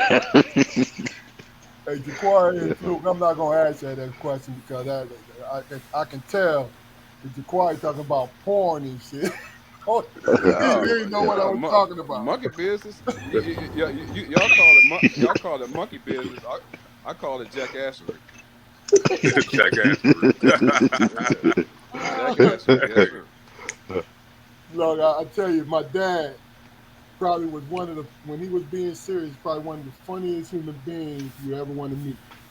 Right? uh, we was youngins, man, and Damon, he just got off of work, so he was sleep on the couch. So I knew not to mess with that man when he was asleep because he worked nights, right? Yeah. So me and Damon, we sit down, we're trying to watch television because there was only one TV in the house. So we sitting there trying to watch television, and Damon was just laughing about something, right? And I said, Luke, be quiet. I said it twice. Be quiet. John is asleep, right? He kept doing it. So I said it a second time, and Luke was still laughing about whatever. Then my dad, he opened one eye. He had one eye closed and one eye open. And he looked. He said, "That's all right, Keith. When your brother wake up and he got my foot up his ass." He said, "When you wake up on the operating table, got my foot up his ass. You don't know you should have been the fuck quiet." But look, what was so messed up about it? That shit was so funny. We laughed for half an hour straight. He got up and went to bed. He's like, "That's some silly ass kids." Yes, But sir. that's the thing about it was, just on a personal note, our dad was a serious man, and our mom, right? But they always showed their sense of humor. It wasn't just some one-sided thing. We were always laughing about something. You know what I'm saying? So when it comes to my boys, they see my ogre side. You know what I mean? Because somebody got to be the bad guy. My dad used to say it all the time. I told you this shit before, Rick. My dad used to say that. Somebody got to be the bad guy. And I didn't understand it. I didn't understand it until my oldest son was born. You know what I'm saying? And me and my wife was babying him. Not babying him. Boy, get him whatever he wanted. You know what I mean? Right. Then I realized one of us had to make the sacrifice to pull back. Right. So we can't, because what it is, it wasn't going to ruin him or it's not make him a bad person that we was doing these things, right? But his expectation, in my mind, whether I was right or wrong, in my mind was, his expectation is he deserved everything without having to work for it. You see what I'm saying? So it's like, all right, I got to be, look, and the craziest thing was when I made the decision, I said, I got to be the bad guy. And my dad's voice rang in my ear. Because he used to tell me and my brothers all the time, I got to be the bad guy. Somebody had to draw that line so we wouldn't cross. You know what I'm saying?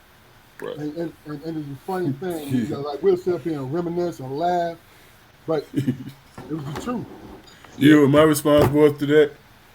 But goddamn, can you share that with the other two brothers, man? Hey, hold on. Don't you say that shit. Can you share that with everybody? Because when you was fucking up, guess what? I got my ass beat because you was fucking up, and I ain't had no control over you. So I was like, you know what? Let me just get prepared. You know what I'm saying? Hey, And you know what my mother and father used to say? You the oldest. Oh man, You need to stop. I done caught that so many times. Yes, sir. Yeah. Yes, sir. And I see, look, I ain't getting none of them ass kickers because I seen them getting them ass kickers, so I ain't never get caught doing nothing. So it was a purpose behind it. Right. All right, I got a couple more questions, guys. Then I'm gonna let you go. Okay. We'll just choose one thing. With the many people sitting in your chairs, man, every walk of life, right? Right. And you had this little sprinkle of white guys in it, but the majority is black men and women. If you were to be able to choose one thing to change in the community, what would it be? and I'm gonna let you simmer on that. And Damon,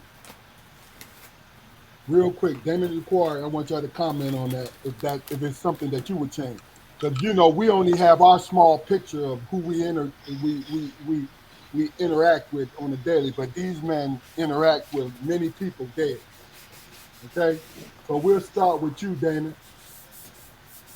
What would I change in the community? What would you make happen to change in the community?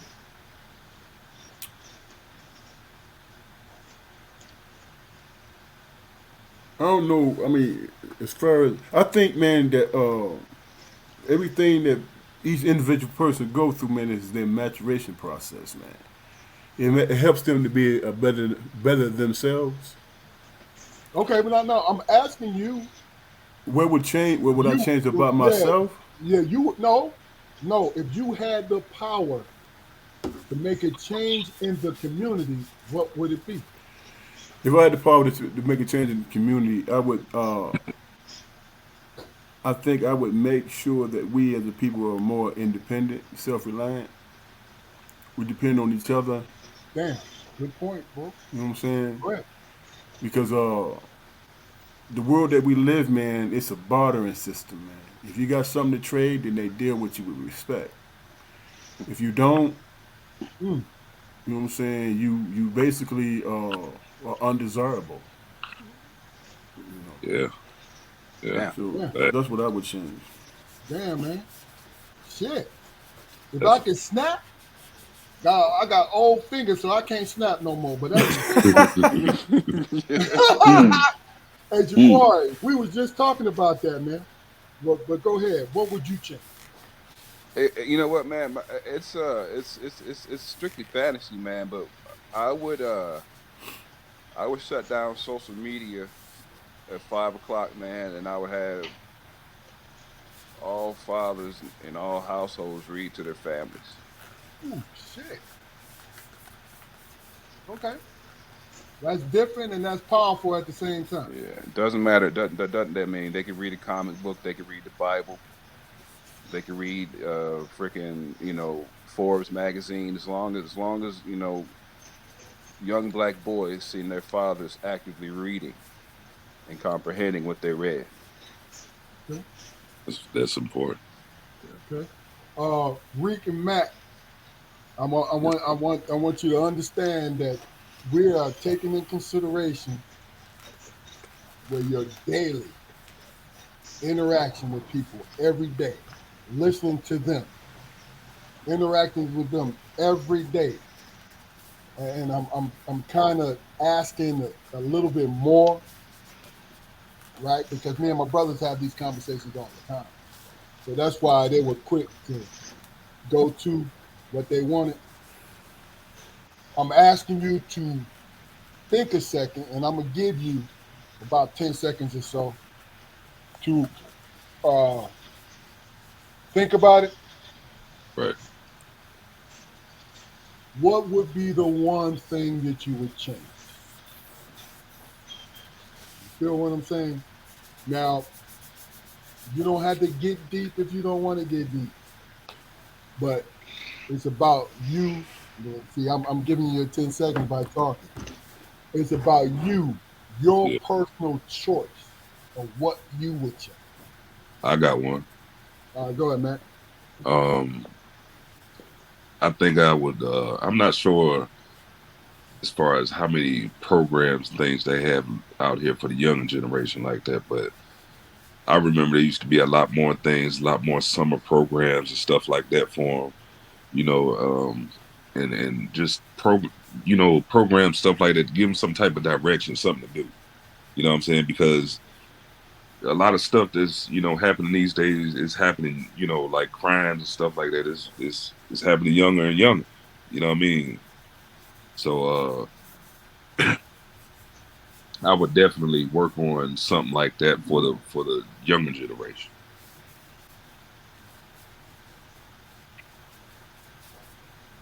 Okay. My fault. Great answer, man. Okay. It's all good. Appreciate Rico, Yes, sir. what about yourself, Uh, sir? uh, I'm gonna go with how we validate masculinity in each other. Oh shit. Okay. Okay. Get into it, brother. You know. I mean, based based upon the community you from, sometimes masculinity can be seen a, a one way. You go to a different community, and masculinity is seen this way. And I think we got to get a better start on putting a man on the path on what masculinity look like from the beginning, right? When he's a younger man. Wow. Okay. Okay.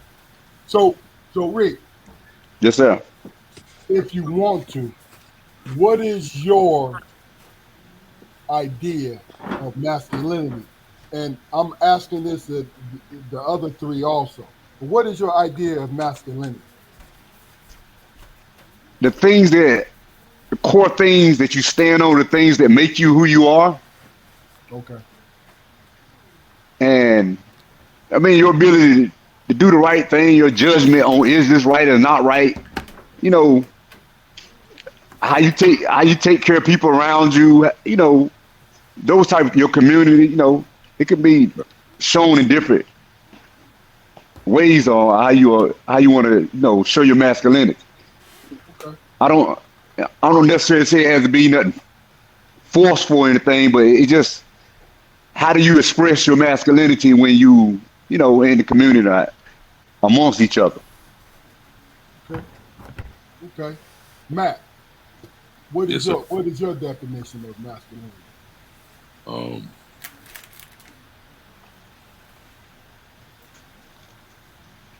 my definition of masculinity is, I'm trying to think about this before I say it.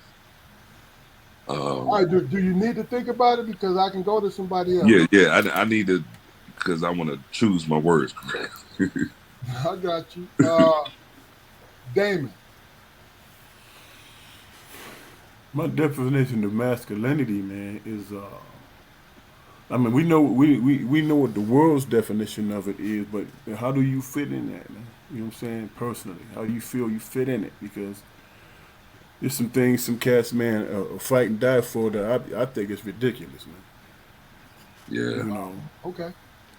and Gotcha. for me, it's something, man, that your children and your woman see in you, and they feel safe and secure in that, and you consistent with it. You know what I'm saying? And it's something that is how you define yourself moving in the world, man. You know, there's certain shit I ain't finna take. You know what I'm saying? There's certain things, there's certain threats I'm not gonna allow to my family to even experience. You know, and I'm willing to go to my grave for that. You know, it might not be yours or what you think, but that's how I feel. You know, and I can deal with whatever the world brings because I have a set definition of what it is that I'm willing to put up with and not put up with. You know, and my son seeing that, hey, my dad has a line that he draws in the sand, and nobody is allowed to approach that shit. You know, and I need to find my line in the sand that I'm not willing to allow nobody to cross. Gotcha. Okay. Okay. Mac, you ready or do I need to go to the quad? Yeah, give me a couple more seconds. I'm still putting it together. With a couple more seconds. Look. You on Google like what's the word for No, what he doing quad? is he trying to pause his words now. Man, I don't want to have to kill this motherfucker, man.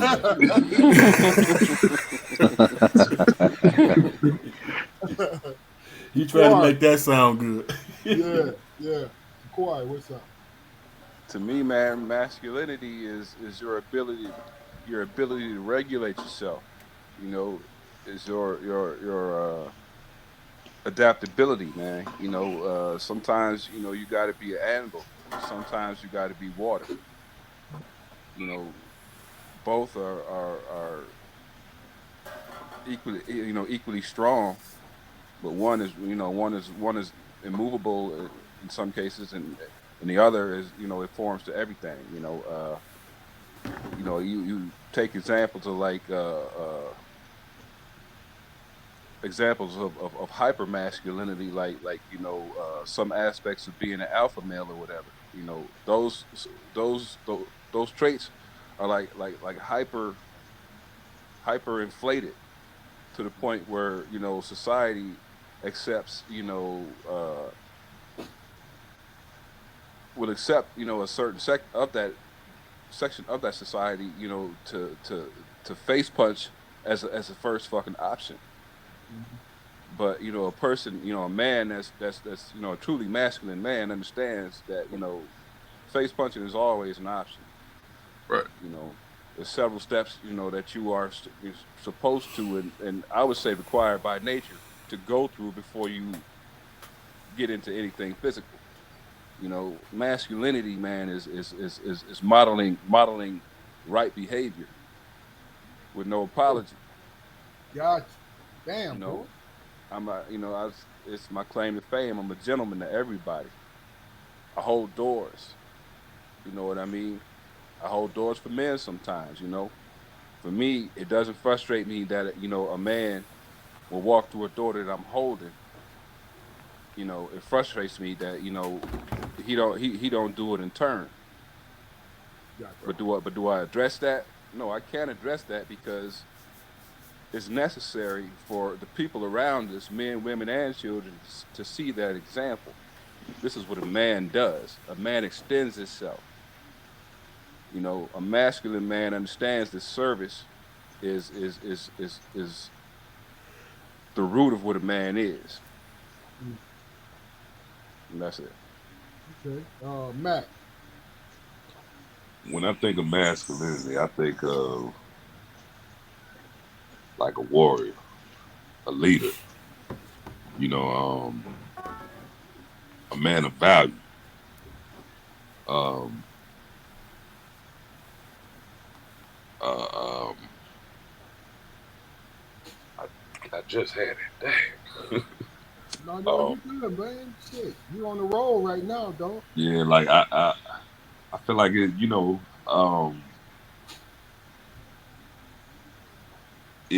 It's kind of like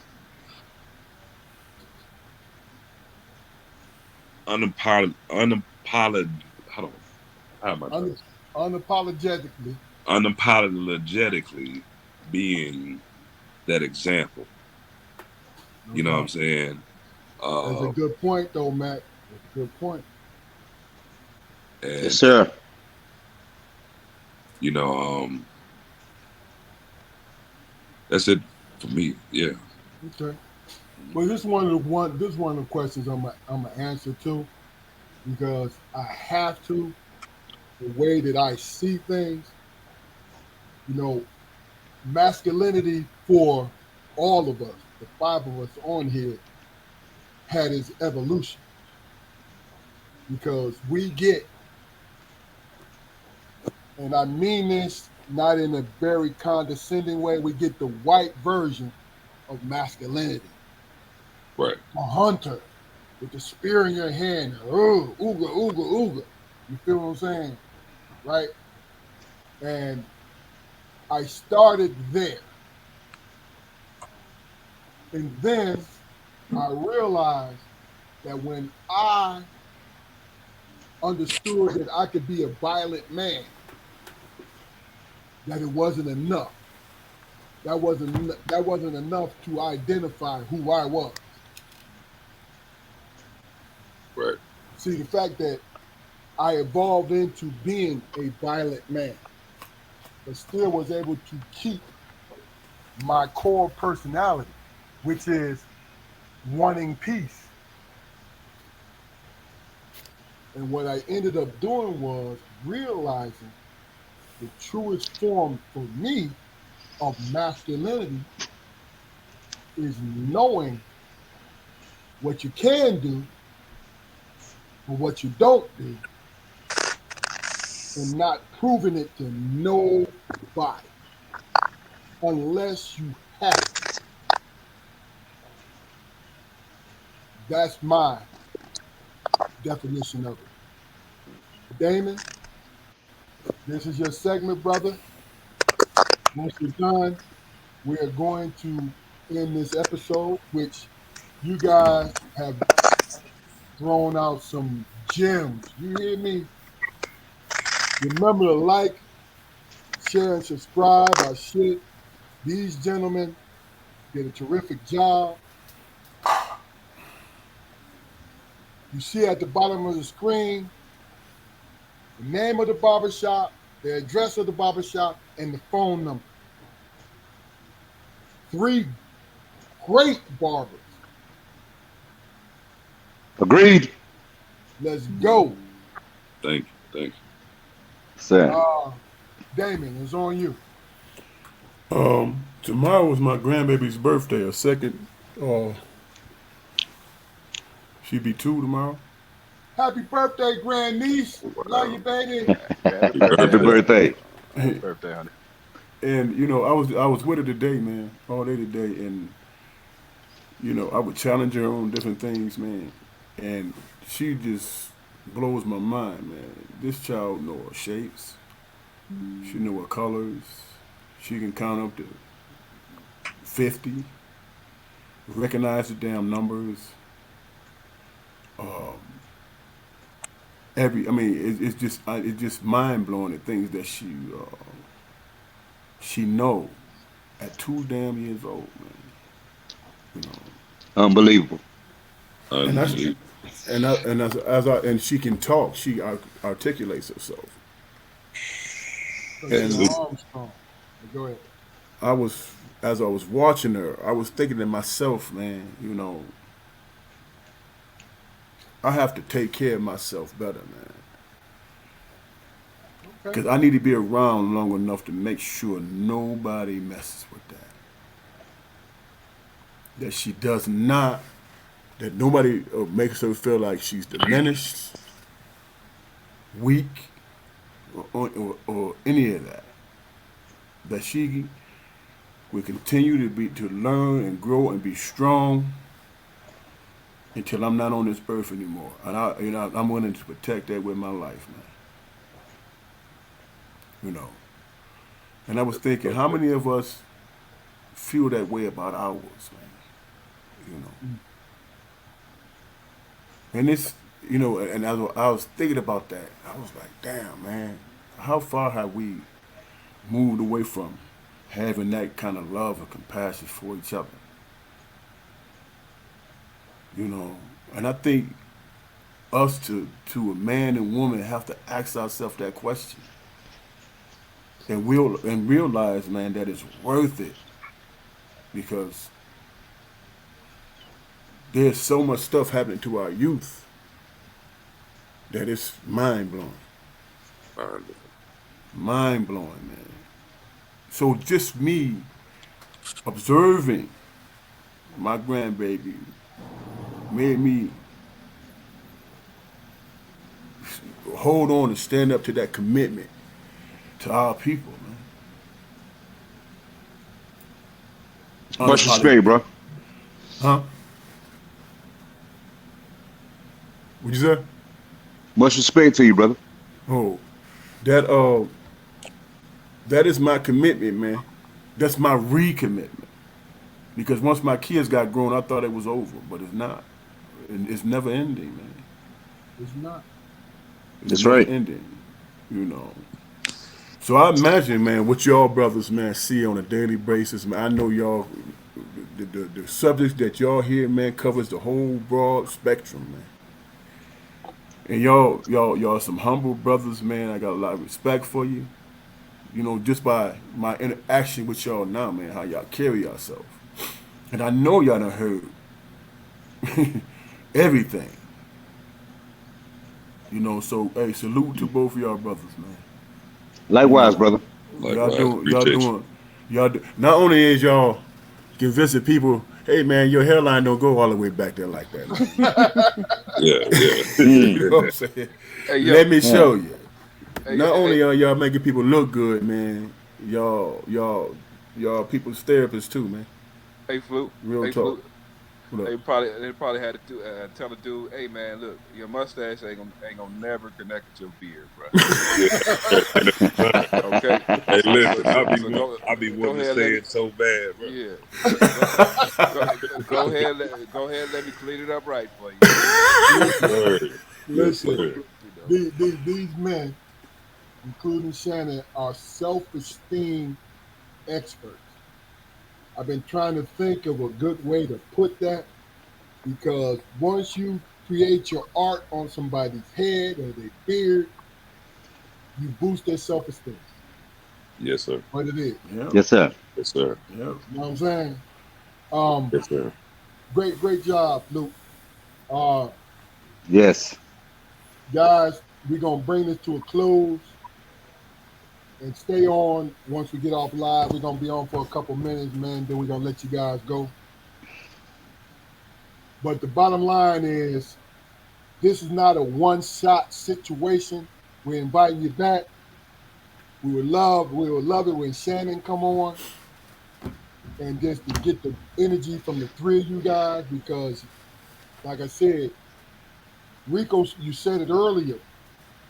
You have been blessed to work with some great barbers, No question. personality-wise, and also cut. You feel me? Yes, sir. So, what's any last words from you, Matt? Um, I appreciate y'all for having us on again. You know, Oh, no doubt. thank you. Come on, and you're invited to come on anytime you want. Just Yes, let me sir. know. And Yes, sir. Rico, this your first time, Yes, sir. and I'm not gonna Yes. throw the virginity cherry situation into it, but you did a great damn job. Man, thank you, man. It's been my pleasure. So you look confused when I said that. I didn't want No, to. not no. I enjoy watching y'all guys, man. It's like it, it's a pleasure being on here with you. You Yeah, know, it's amazing to me. I mean, I'm gonna go back and look at it. no doubt, no doubt. Yeah. Yeah. Damon, Kawhi, any last words? hey man, I thank you, gentlemen, for your time. I value your time, and I look forward to the next time. Peace. Yes, Yes. sir. Thank Yeah, Hey, Thank you. thank you. what he said. All right. you. Hey, stay on, guys. Appreciate y'all fellas, man. Hey, look, this All strong right. perspective podcast. We on YouTube. We're live every Friday at 7:30 on Facebook and YouTube. Go to our channel. It's the best kept. I want to cuss. It's the best fucking. I'm gonna cuss. It's the best kept fucking secret out there Yes, because sir. we have everyday people on our situation. You get to hear gems. You get to hear insight. You get to hear lives more personable to you. And this ain't no shade on them celebrities, but more personal to you because we are everyday people. Period. Yeah. All right. This is Strong Yes, Perspective sir. Podcast. Go to our joint, like, share, and subscribe.